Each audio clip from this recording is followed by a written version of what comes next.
According to our information, so far Washington has not given so far any credible information or evidence. As for the speculations, since there is no evidence, they are not acceptable. Doctor Jaishankar ने जो अभी जो फरमाया, बिल्कुल वही मैं बात कर रही थी। जो हमेशा से हमारे साथ जो खड़ा रहा, वो कंट्री जो है वो रशिया है। Russia has backed India against US allegations of Indian involvement in the foiled assassination plot against Khalistani terrorist Gurpatwant Singh Pannu.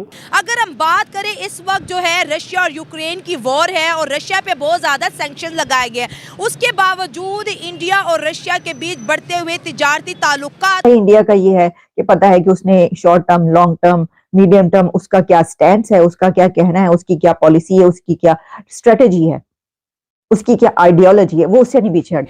और इसके साथ ही इस सेरेमनी के अंदर भारत के ऑफिशियल भी पहुंचे, लेकिन यूरोपियन यूनियन, यूके और अमेरिका का कोई ऑफिशियल यहाँ पर नहीं पहुंचा।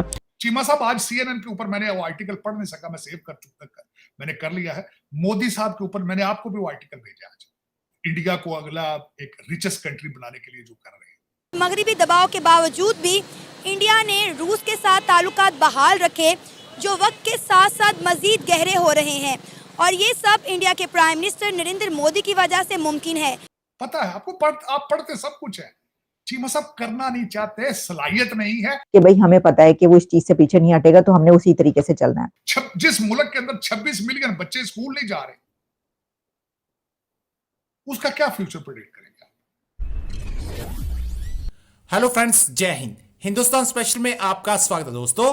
जैसा कि दोस्तों आपने क्लिप में देखा, खालिस्तानी आतंकवादी पन्नू मामले में अब रूस भी भारत के साथ खड़ा हो गया है। रूस ने अमेरिका के दावों का खंडन किया है और इसे भारत का अपमान करार दिया है। इसके अलावा रूस ने अमेरिका पर भारत के आंतरिक मामलों में दखल देने के भी आरोप लगाए हैं। हाल ही में वाशिंगटन पोस्ट की एक रिपोर्ट भी आई, जिसमें पन्नू की हत्या की साजिश में रा के अधिकारियों के शामिल होने की बात कही गई थी। रूस की विदेश मंत्रालय की प्रवक्ता मारिया ज़ाखारोवा ने आरोप लगाए हैं कि अमेरिका अब भारत की आंतरिक राजनीतिक स्थिति को असंतुलित करने की कोशिश कर रहा है। उन्होंने कहा, वॉशिंगटन में भारत की राष्ट्रीय मानसिकता और इतिहास की आम समझ की कमी है। अमेरिका के विदेश विभाग के प्रवक्ता मैथ्यू मिलर ने कहा था कि हम इसे गंभीरता से ले रहे हैं और हमें लगता है कि वह भी इसे गंभीरता से लेंगे। हालांकि भारत ने वाशिंगटन पोस्ट के दावों का खंडन किया था। आज की वीडियो में पाकिस्तानी मीडिया ने और क्या कहा, तो चलिए दोस्तों आज की वीडियो की तरफ चलते। Thank you so much. मगरिबी दबाव के बावजूद भी इंडिया ने रूस के साथ ताल्लुकात बहाल रखे, जो वक्त के साथ साथ मजीद गहरे हो रहे हैं, और ये सब इंडिया के प्राइम मिनिस्टर नरेंद्र मोदी की वजह से मुमकिन है। इसी पर आज हम बात करेंगे पाकिस्तान के अवाम से और जानेंगे उनके रिएक्शन। इंडिया के प्राइम मिनिस्टर नरेंद्र मोदी को ना सिर्फ सराह रहे हैं, उनकी पॉलिसीज की तारीफ कर रहे हैं, बल्कि उन्हें सल्यूट कर रहे हैं। नहीं, मेरा ख्याल है कि इंडिया का ये हक भी बनता है और हमें इस पर एतराज़ भी नहीं करना चाहिए, क्योंकि सबसे पहले तो हमें ये देखना चाहिए कि इंडिया और पाकिस्तान में अगर वो इंडिया को तरजीह दे रहे हैं तो वो तरजीह क्यों दे रहे हैं। इंडिया की इकनॉमी की अगर हम सबसे पहले बात करें तो इकनॉमी, उनकी जीडीपी जो है इस वक्त पाकिस्तान से दुगनी तिगनी ज़्यादा है। इसके अलावा अगर हम देखें, इस्लाम के नाम पे आज़ाद हुए, लेकिन आज भी हम जो है अपने इस्लाम को भी आगे नहीं ला सके। इंडिया जो है वो बेशक एक हिंदू मुल्क है, लेकिन उसने बाकी ममालिक के साथ सिर्फ एक पाकिस्तान को या एक मुसलमानों को छोड़ के उसने बाकी कंट्रीज़ के साथ बहुत अच्छा जो है ना काम किया है। अगर हम उनके जो है काम के बारे में बात करें या टेक्नोलॉजी की बात करें, तो पूरे हिंदुस्तान के जो गुजरात के खासकर लोग हैं या हिंदुस्तान के लोग हैं, वो बाहर के मुल्क में, रशिया में, अमेरिका में वो एक अपना बड़ा अच्छा नाम पैदा कर रहे हैं। लेकिन हमारे अगर इसी तरह बात की जाए पाकिस्तान की, तो ये क्या कर रहे हैं। अमेज़ोन का पाकिस्तान में आया, इन्होंने जी माशाल्लाह 1 महीने में वो भी पाकिस्तान से भगा दिया है।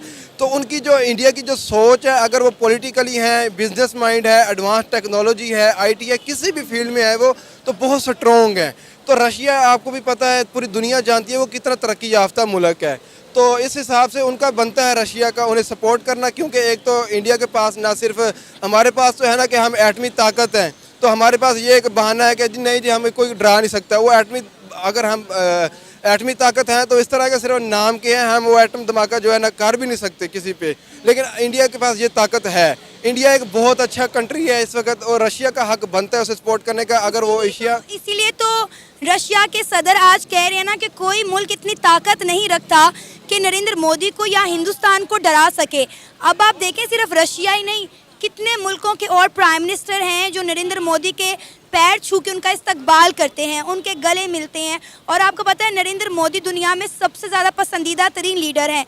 अब रूस के जो सदर हैं उन्होंने ये भी कहा कि वक्त के साथ साथ हमारे इंडिया के साथ ताल्लुकात गहरे होते जा रहे हैं और ये मज़ीद ताल्लुकात बढ़ेंगे और ये सिर्फ और सिर्फ नरेंद्र मोदी की वजह से मुमकिन है। जी देखिए ना, अब आज रशिया ने तारीफ कर दी है, कुछ साल पहले जो है अमेरिका इसके जो है तलवे चाट रहा था इंडिया के।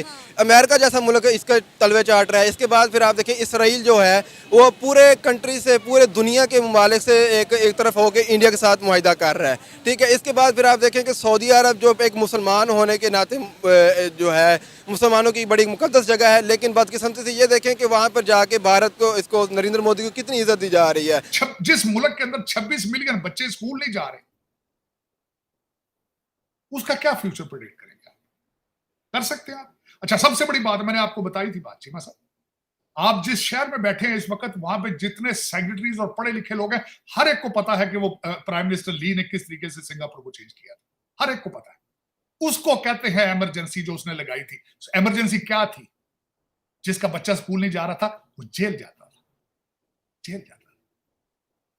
जो फ्रॉड करता था 1 लाख रुपया, पहले वहां की जो लोकल करेंसी थी 1 लाख रुपया फ्रॉड का या इस करप्शन का 1 लाख जुर्माना, दूसरे का 2 लाख, तीसरे का 3 लाख।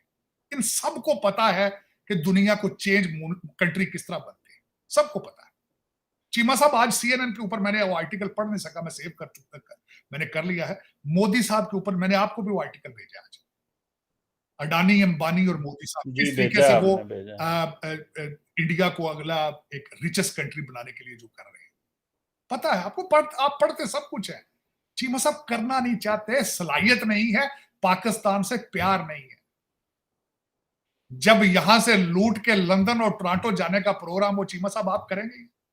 आप लंदन से कैरी ऑन के साथ आए, आप पाकिस्तान के लिए क्या फैसला करेंगे? कुछ भी नहीं करेंगे, कुछ भी नहीं करेंगे। आपकी नजर किस पे होगी? यार गंदम ना मंगा लें यार। वो आपको पता है वो बंदा चौधरी है जो पाकिस्तानी, उसका फर्स्ट नेम भूल चुका हूं, जो रशिया से आपको, जिसने वीट के अंदर स्कैंडल के इन्वॉल्व था, जो बंदा पाकिस्तानी।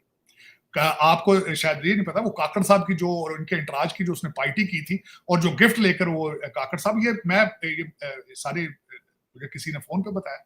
लेकिन चीमा साहब क्या बात है, आप उसको क्यों नहीं किसी को पकड़ना चाहते हैं? काकड़ साहब कौन है? किन को रिप्रेजेंट करते हैं? किन के? मैंने आपको बताया था काकड़ साहब को F11 में उनका पड़ोसी नहीं जानता। वो किस तरह आ गए?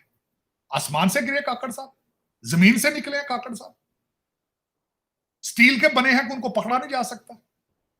मैरियट के जिम में रोज जाते हैं वो, पाकिस्तान इस्लामाबाद। तो चीमा साहब, जब तक कौमें ना अपने आप को ठीक ना करना चाहते हो, जब फ्रॉड आपके जेहन में हर वक्त फ्रॉड हो, धोखा, वहां पे फिर क्या होगा? और हाँ, इस्लाम का एक ड्रामा आपको बड़ा खूबसूरत अच्छा मिला चूरन। आप जहां जाते हैं इस्लाम ठोक देते हैं, आप आगे कर देते हैं।